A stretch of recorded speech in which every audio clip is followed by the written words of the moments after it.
Now I would like to invite back to the stage John Chisholm, who will be introducing our honoree for the evening, Diane Greene. John.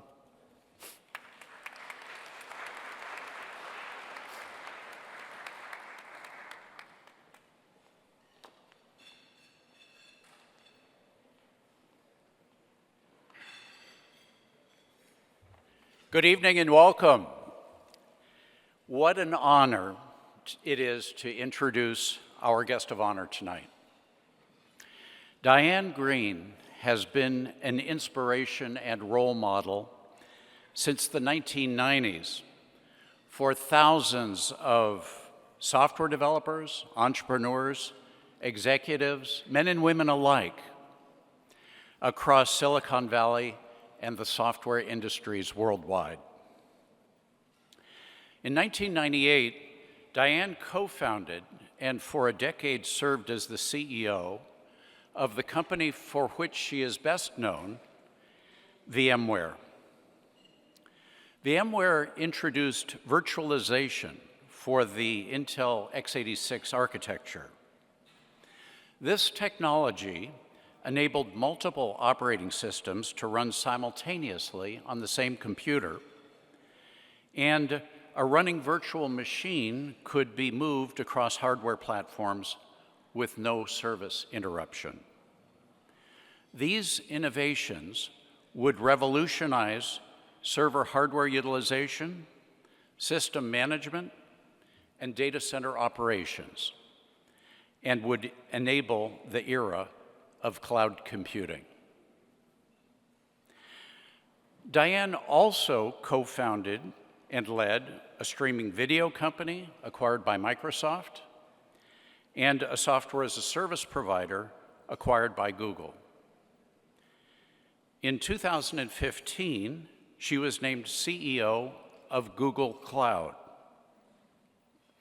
Diane serves or has served as a member of the board of directors of Alphabet, SAP, Stripe, Intuit, Wix, Khan Academy, and AP Mahler-Maersk.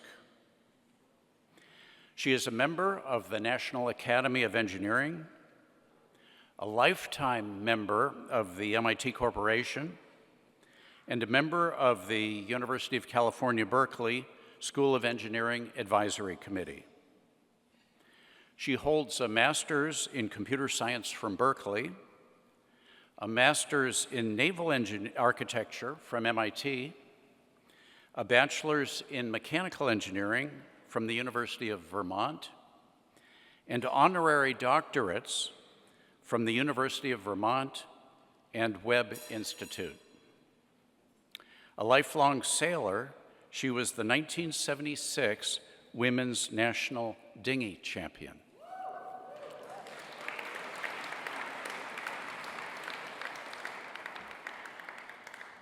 Diane's many awards include Fortune's list of America's 50 most powerful women and Bloomberg's 50 list of the world's most influential people. She and her husband, Mendel Rosenblum, received the IEEE Computer Society's Entrepreneur Award. She is married with 2 children.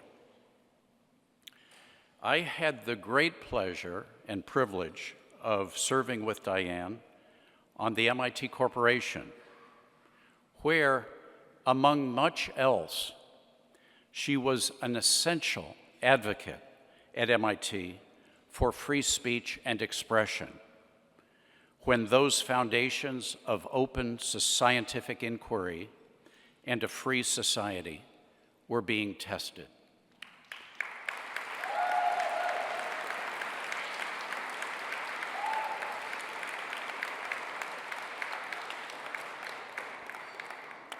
We are all grateful to her for that. Please welcome our MIT Club of Northern California's 2025 Spotlight honoree, Diane Greene.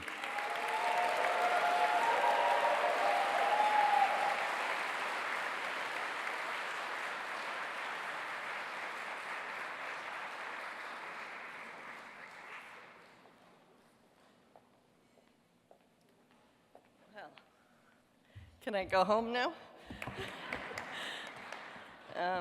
Thank you. I don't know how this water's going to work. Thank you so much, everyone, for being here. You know, I'm so touched that my career's landed me here and to be part of assembling such an incredible group of people. A lot of people I've worked with over a long time. Incredible people. You know, when I got to MIT, the thing that struck me, of course, is all these phenomenal people, but also the sort of self-imposed high bar for excellence that they all had. And that mindset, I've tried to shape much of what I've done and what I'll be speaking about. This talk got a little longer as I got some feedback, so I hope you know, tell me when to stop. But it's in 3 parts. It's how I grew up, it's my career, education, and then some reflections on the tech world, including the shortage of technical women leaders and the rapid change and chaos we're experiencing with our AI revolution.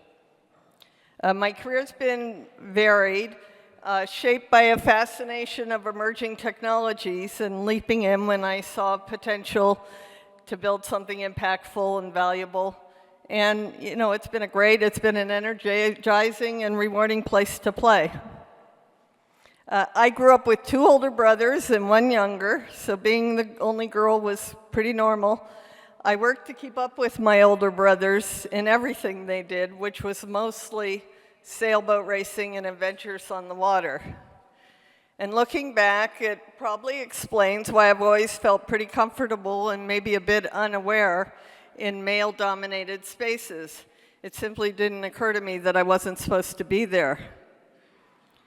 I think the sailing is what gave me most of my life skills. Racing boats taught me what it takes to build successful businesses. You know, I raced several types of boats, and each had to be tuned for speed and ease of use.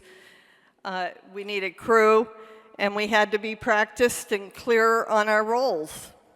And then, to win the races, we needed a plan and a strategy. And that had to be based on as much information as we could gather, what the wind was doing, the currents, the local geography, and the other competitors' strengths and weaknesses. And then, once the race started, we had to constantly take in new information and adapt immediately if there were any big changes, a major wind shift, an unexpectedly fast competitor, or your equipment breaking. So in order to win, you had to face reality and adapt and act on it immediately. I won races in lasers, 505s, 420s, 470s, ocean racing boats, and windsurfers. I was starting to wonder if the windsurfer is what got me the award tonight. But I loved it, and I think that's why it's been so much fun for me to work with people and build organizations and products. And as an aside, the one thing sailboat racing didn't teach me was polish. In fact, because you have to act quickly when things go wrong, it taught me bluntness. Thinking back on my career, a little more tact and smoothness would have made my life easier. As another aside, though, it's interesting. I've noticed that people who grew up on farms have very similar skills to sailors. One standout sailing experience was solo windsurfing across the roughly 20-mile... can I put this? I solo windsurfed across the roughly 20-mile Molokai Channel from Maui to Molokai.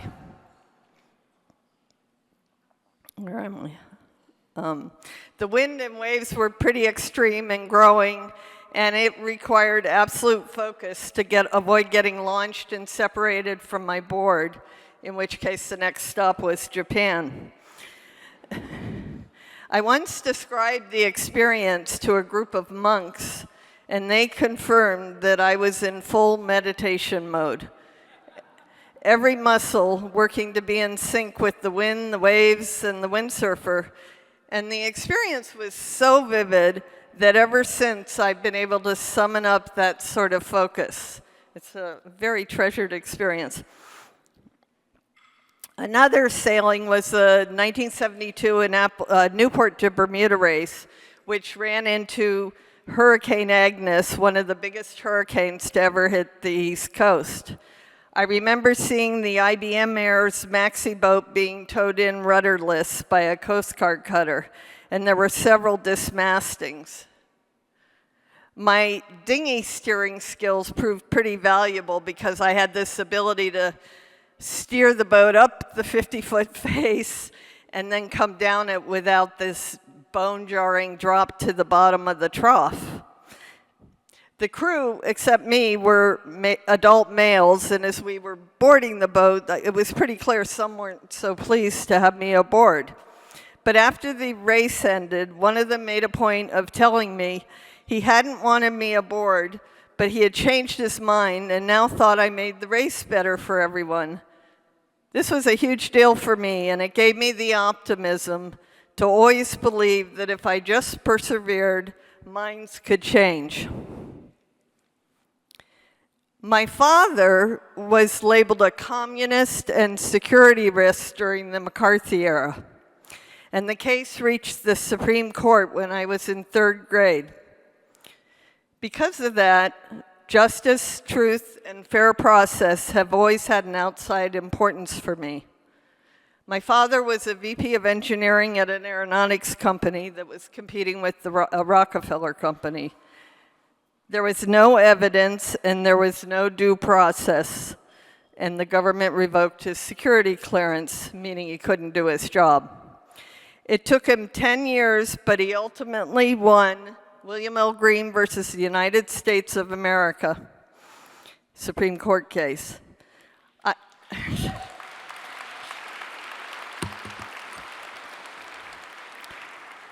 You know, I mention this because it shaped me, but also because due process with respect to the government feels newly relevant today.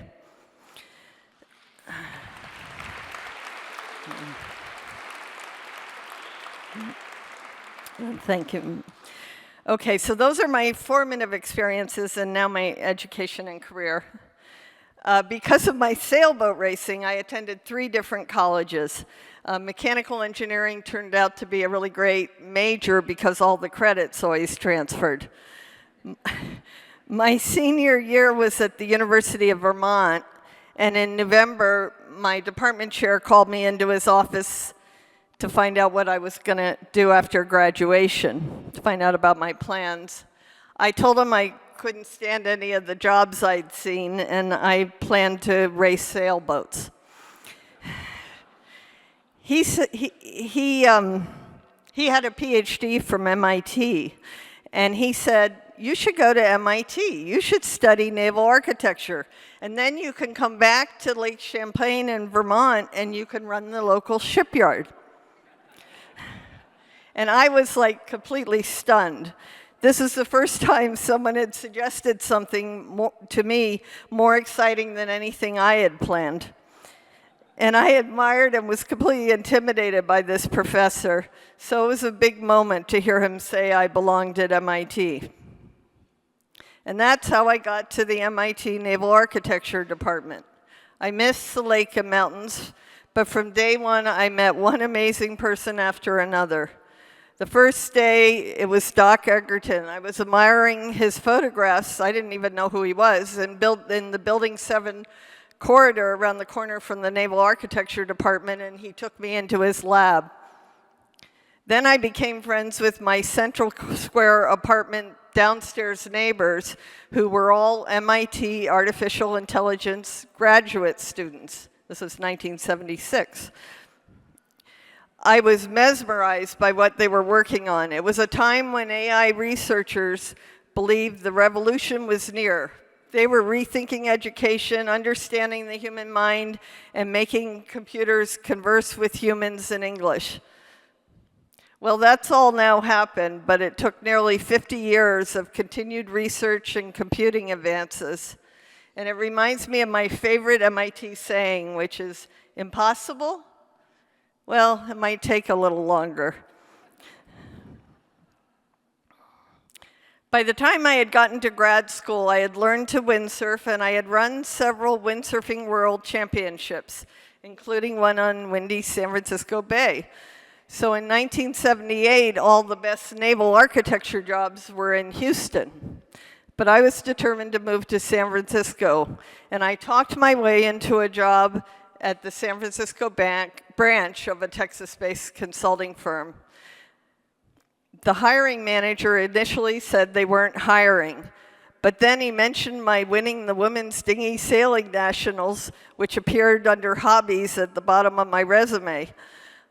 I forgot about the no job and started peppering him with questions about sailing on San Francisco Bay. What's the wind? What's the currents? What kinds of boats? And he suddenly said, well, maybe we are hiring. and he flew me out. But after joining the consulting firm, I saw why they weren't hiring. Naval architecture wasn't a great fit for me and my adventurous nature. At the time, there were no quarters for women offshore, so like all the naval architects, I could design offshore structures and write simulation software. But as the only female naval architect, I couldn't go to the remote ocean installations off the coast of Australia and the North Sea, which was the most interesting and also a very important part of the job. In San Francisco, I had mostly switched from sailboat racing to windsurfing, and after giving my naval architecture job a year or so, I quit. I bought several AI books from the Stanford bookstore, and with my tent and a windsurfer, headed to Hawaii's windsurfing mecca, Kailua. It was a time of great innovation. We were making better, stiffer boards, foot straps, harnesses, high aspect ratio sails, pioneering how to sail these things in the waves, the big waves. And there in my tent, pinched on a friend's deck, I discovered that I needed almost no money to be the happiest I'd ever been. And this, I think, freed me from ever thinking I needed to make a decision based on money.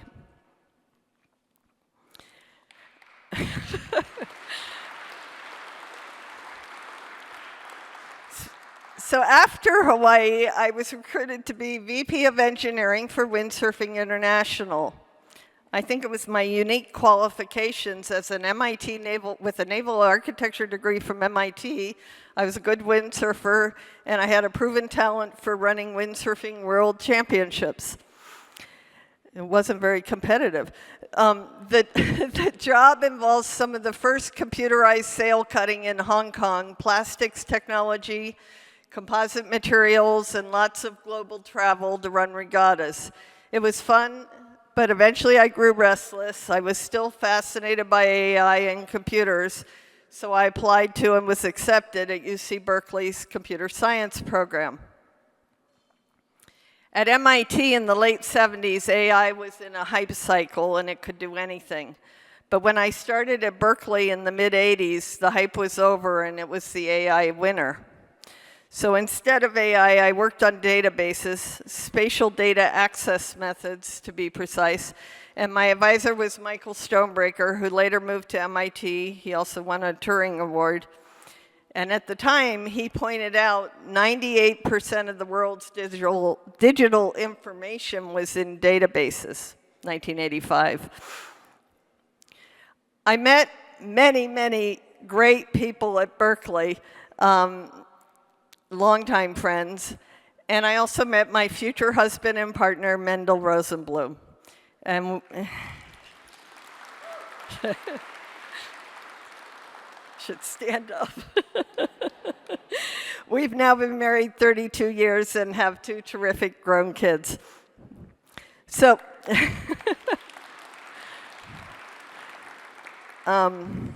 after Berkeley, I joined one of the relational database companies, Sybase, and that started my education in how the tech industry worked.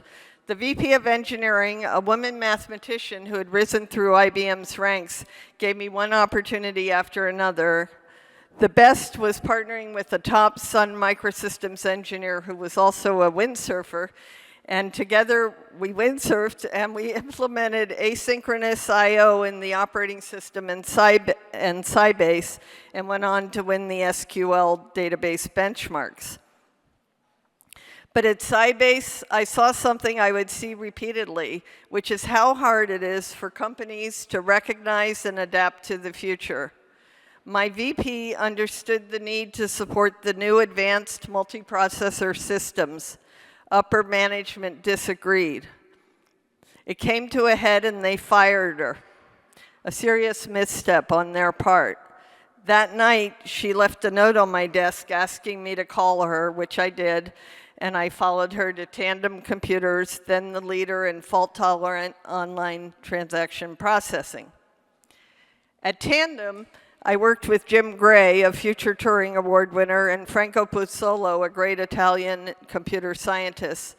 We saw the importance of moving to open Unix systems and pushed to shift Tandem away from its closed proprietary platforms, but we couldn't make it happen. The company's leadership feared that openness would erode their pricing power. In the end, their resistance cost them. Tandem was sold to Compaq, and Compaq was sold to HP. Jim Gray went to Microsoft, Franco went to Oracle, and I went to Silicon Graphics to help them tune their databases for their industry-leading graphics hardware. I had a horrible boss and switched from databases to work on founder Jim Clark's interactive television project, the Time Warner Interactive TV project. It included revolutionary technology for streaming movies over cable modems. The internet just didn't have the bandwidth in 1993. Jim Clark later left to co-found Netscape with Mark Andreessen, and I left SGI to co-found my first startup with a Stanford professor and his students. We had technology for encoding, real-time decoding, and streaming MPEG over the internet. At the time, people were using dial-up modems at 300 to 1200 bits per second, 1,000,000 times slower than today. And we proudly steamed postage stamp-sized video, but it was exciting to bring on-demand streaming to the world. I'd only worked at big companies, and somehow founding the startup to explore streaming internet video felt natural and not at all like a risky thing to do. I joined as head of engineering and then reluctantly became CEO because there weren't too many seasoned startup CEOs sitting around. Microsoft acquired us for $75 million after 18 months, and I was incredulous at the financial windfall. Meanwhile, Mendel, by then a Stanford computer science professor, was doing research on modern virtualization. It provided a way to study operating systems, and it was based on some techniques he developed to run a very high-performance simulator on the MIPS architecture.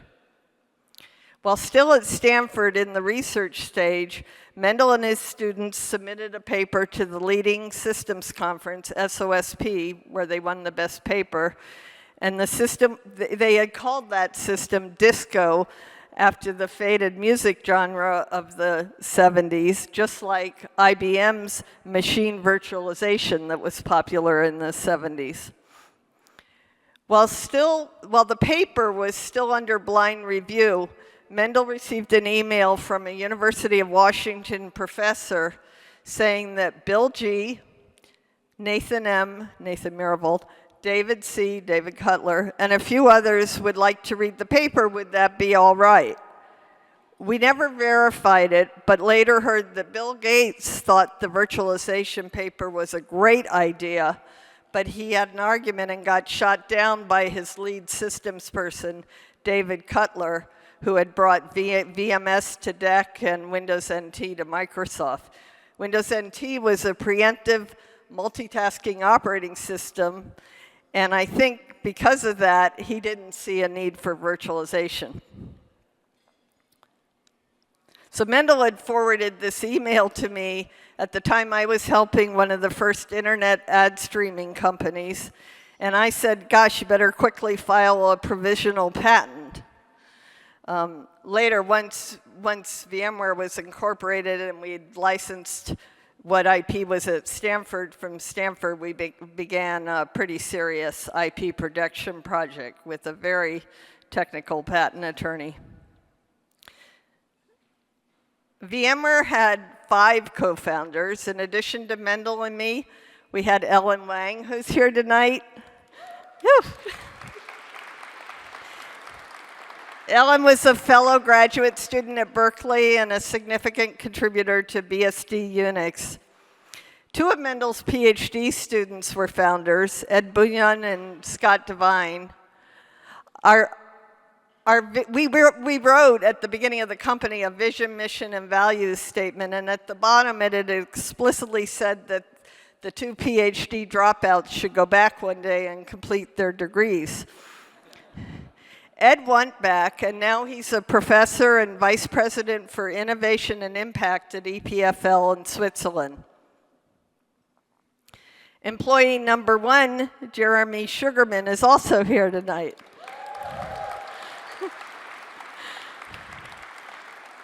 He joined from Stanford, where he'd worked with Mendel as an undergraduate. Jeremy's a pretty phenomenal person, but one of the amazing things about him is he had this ability to keep the entire VMware code base in his head and see it all, and it was invaluable. There's several other very treasured early VMware people here tonight as well. I mean, it was so incredibly great to build the company with you. Our seed money came from founders and immediate family, and in a roundabout way, much of it came from our competitor Microsoft due to their acquisition of my streaming video startup, VXstream. I once had the unique opportunity of explaining that to Steve Ballmer. A few months later, to gain outside credibility, we raised a small round from Andy Bechtolsheim, the legendary Stanford PhD co-founder of Sun Microsystems, and Stanford professors David Cheriton and John Hennessy, who later became president. It took about 10 minutes for these world-leading systems thinkers to say yes. And Andy called me to say ask how much he could put in. So I was like, okay, $200,000. And he said, okay, pick the check up from under my doormat at my house in Palo Alto. I drove over. I wasn't quite sure it was his house. The driveway was just strewn with old newspapers. But sure enough, there under the doormat was the promised check. People tend to wire money today.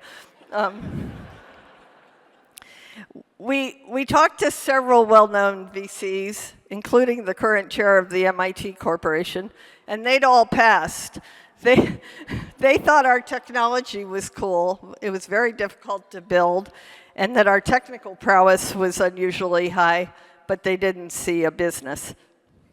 One piece of advice I love giving is when you're consumed by something, thinking about it all the time, there's a good chance you're the world expert. And if someone, no matter how famous they are, tells you it's a bad idea, but they can't show you where your thinking goes wrong, just ignore them.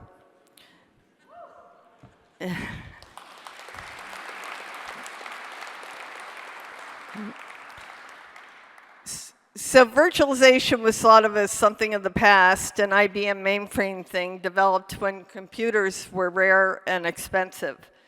When we started VMware, Intel machines were inexpensive and plentiful.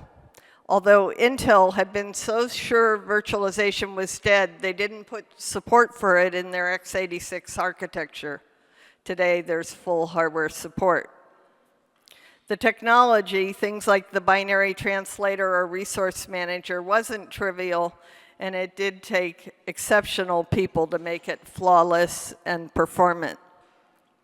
I remember the first boot of Windows on Linux took 15 minutes, and I asked if we should maybe consider giving the money back.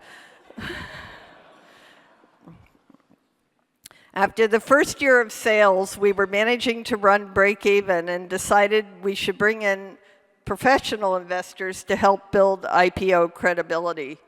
We chose 2 top VC firms, got to a fully negotiated term sheet. I'd on purpose kept the valuation low because I wanted to ensure that our IPO would be an up round. That's definitely not something anyone would do today. But from the start, these VCs had really given me an uneasy feeling, and so quietly in parallel, I'd negotiated an alternative term sheet with Dell Computer and a financial firm. That sixth sense proved correct because in April 2000, when the dot-com era came to a crashing halt and the market went through a major adjustment, the VCs explained to me that they would need to have our valuation. I said no and closed the Dell deal the next day.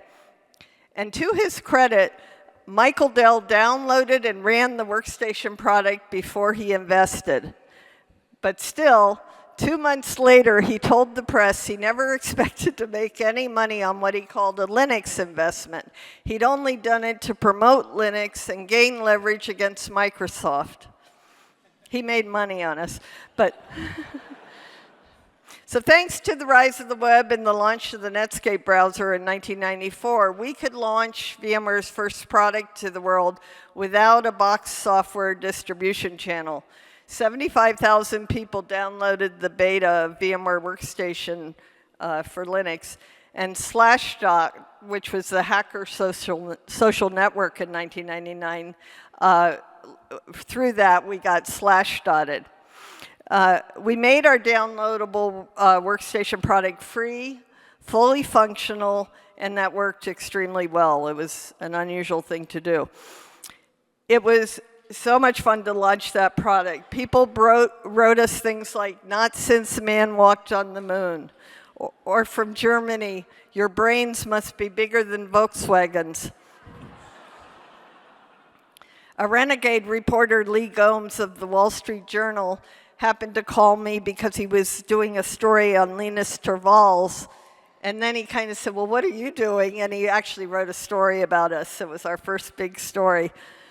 From the start, we aimed to run VMware on servers, but we began by providing a way for people to run Linux apps alongside Windows apps on their PCs. People did call us a Linux tools company, and VA Linux tried to acquire us. Convincing the enterprise market to adopt our virtualization was tricky, but we always had conviction that our virtualization layer would become ubiquitous. In fact, the original vision, mission, and values statement used the word ubiquitous. We were a little ambitious in how quickly it would become ubiquitous, but it did. Virtualization's now a foundation for remote computing and of cloud computing, and every cloud uses it today. So after 9 years and spending only $6 million of the $28 million we raised, we had all the Fortune 1000 as customers, and when we went public, it was at a $19 billion valuation.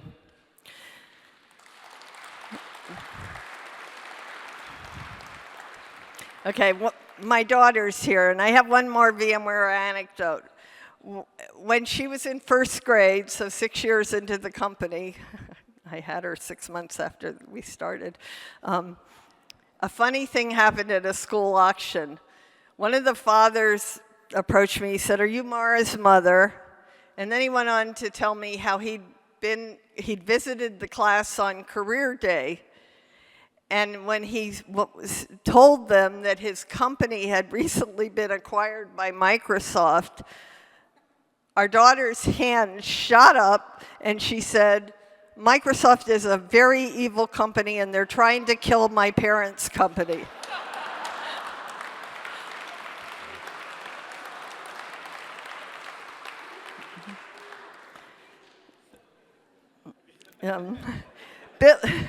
Building VMware, though, was a rare joy, And Mendel and I agree that by far the best part was the people. We're proud of the impact, but working with people we liked and respected, delivering game-changing products to grateful customers, and helping so many people make a meaningful amount of money was the highlight.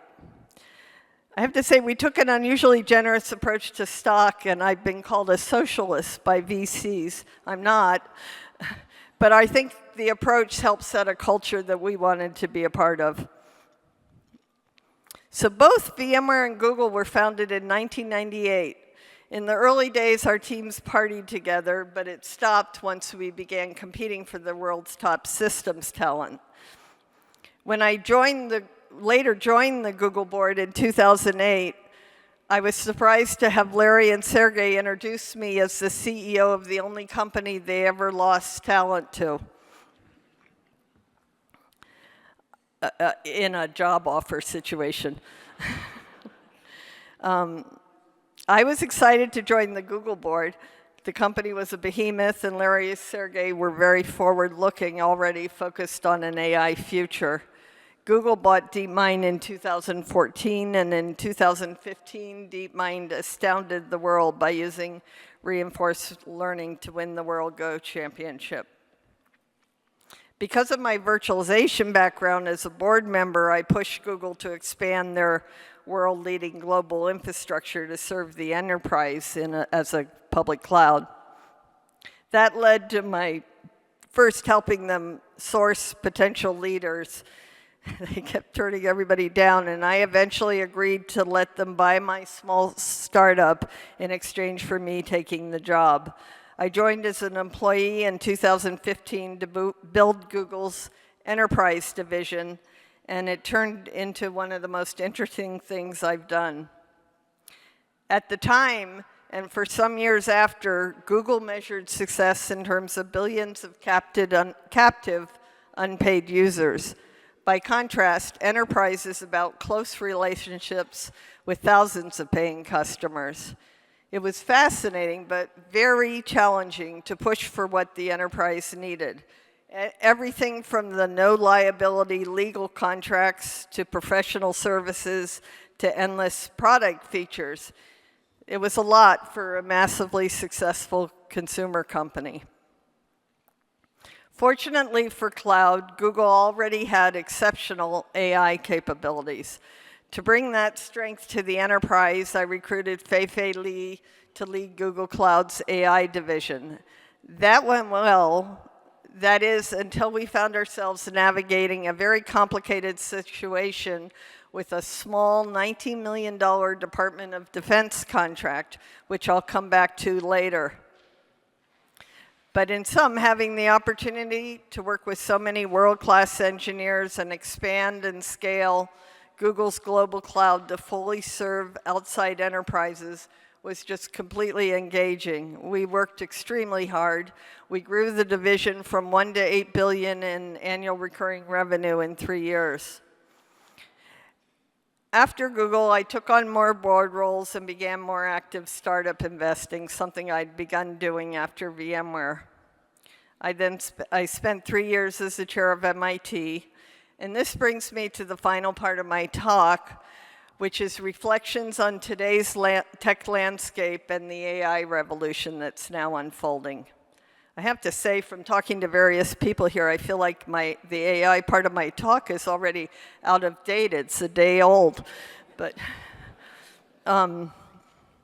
so before the internet, computer science was exciting, but not in the spotlight.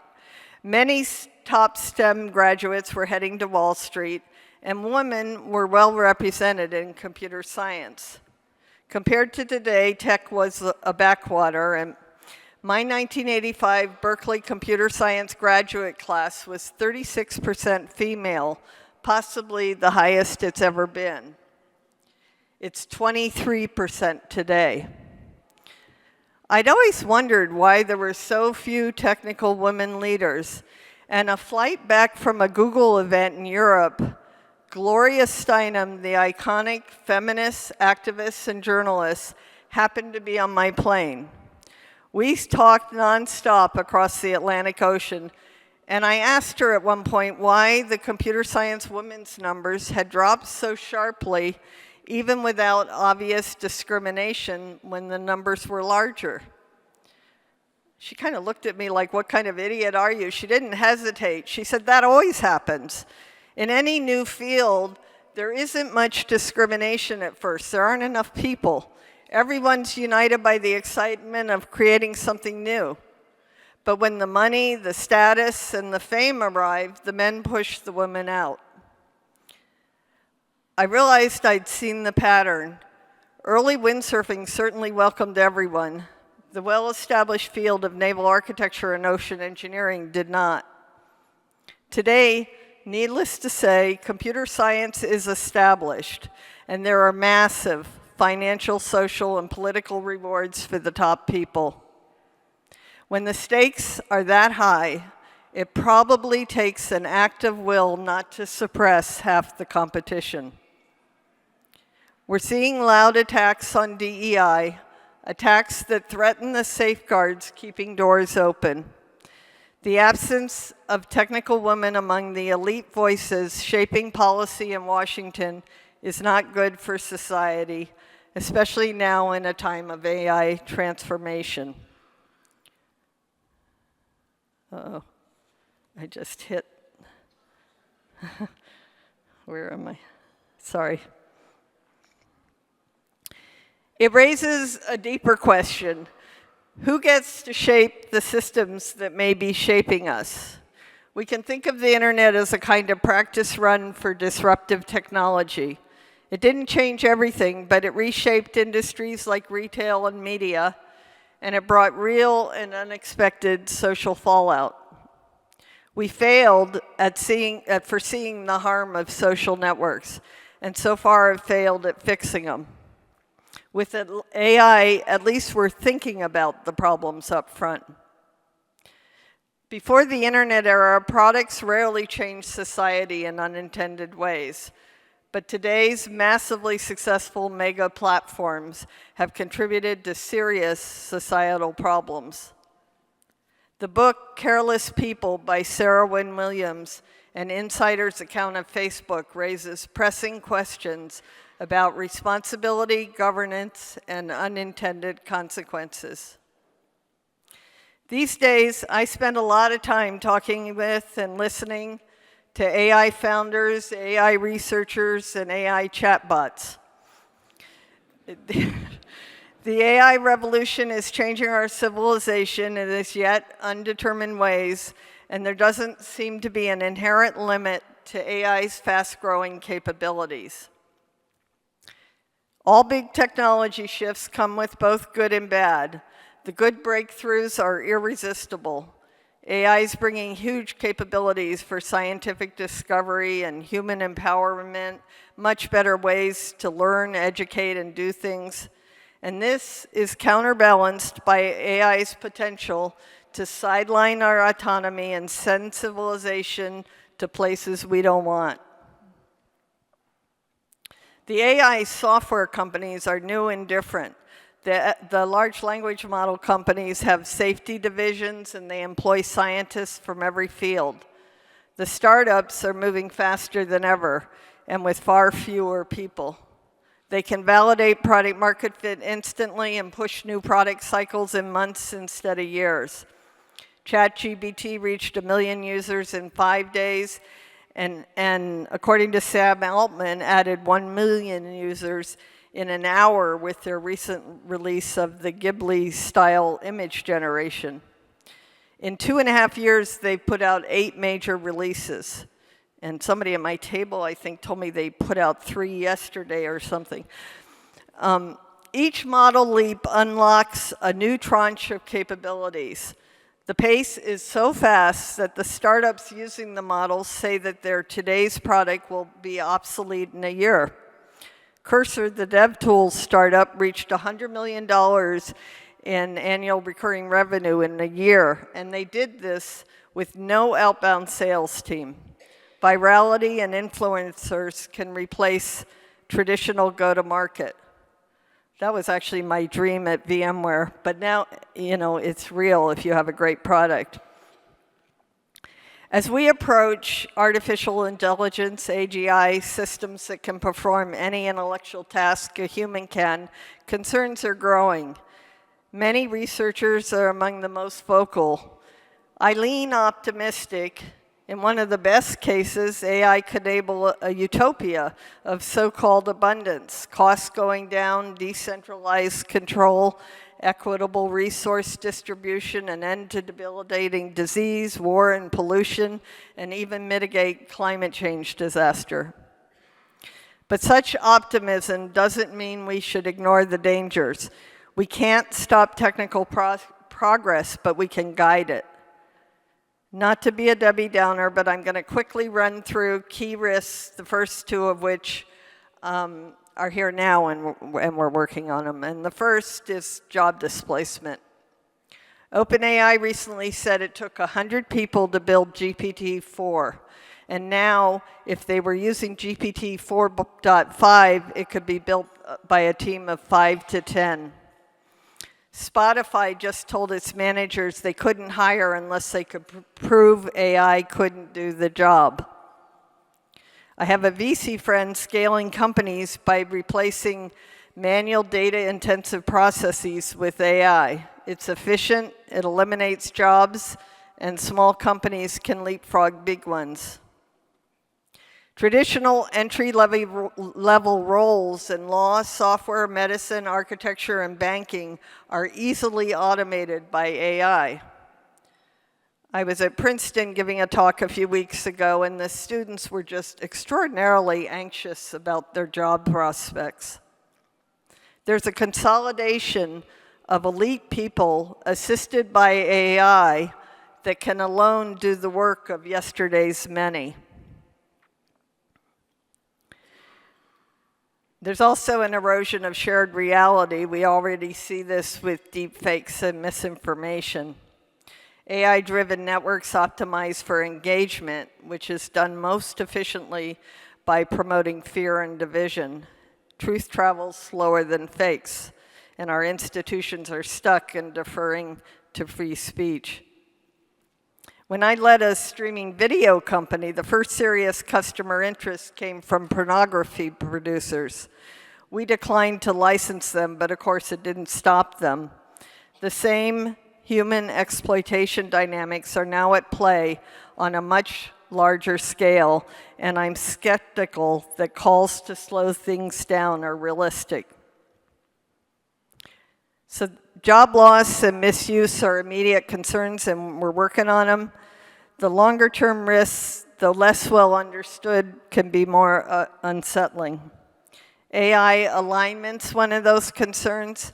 Aligning super intelligence with human values is very hard, and global collaboration on alignment is even harder. China emphasizes harmony and state-aligned control. The US, well, I'm not sure what the US emphasizes, market freedom and corporate leadership, and Europe focuses on privacy and human rights. Preserving humanity is probably the only value we can all agree on. There's also the worries about centralized power and inequality. Since the notion of AGI first appeared, people have worried about it being a winner-take-all scenario with one company or nation gaining massive dominance. I think that explains why Google's Department of Defense Maven contract blew up.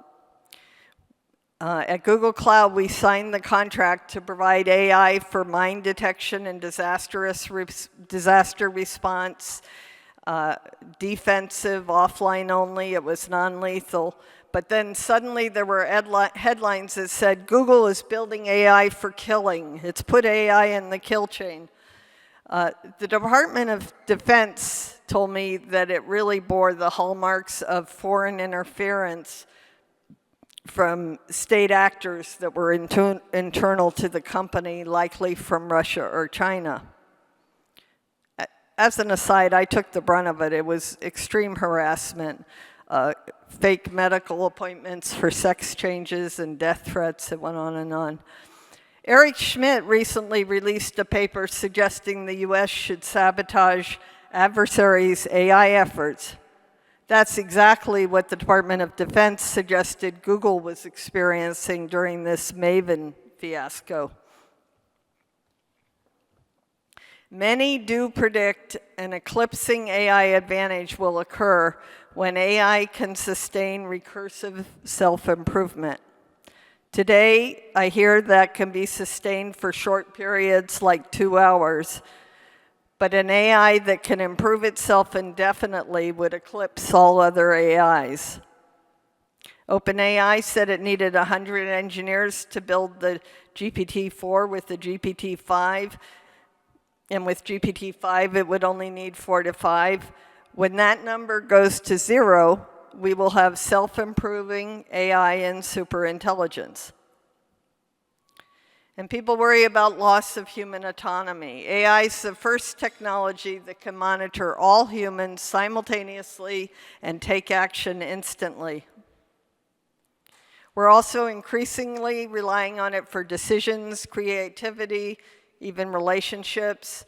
Jerome Lanier wrote a great piece in the New Yorker titled, "Your AI Lover Will Change You." You could also imagine busy parents having a humanoid robot to help to raise their kids, and the kids would grow up learning to depend on and do what a robot tells them to. And then finally, there's the extinction risk, the P-doom, probability of doom. Jeffrey Hinton, called the godfather of AI, recent winner of a Nobel Prize for his AI work, his P-doom, he estimates a 10 to 20% chance that AI could lead to human extinction. For example, a well-intentioned system could misinterpret goals.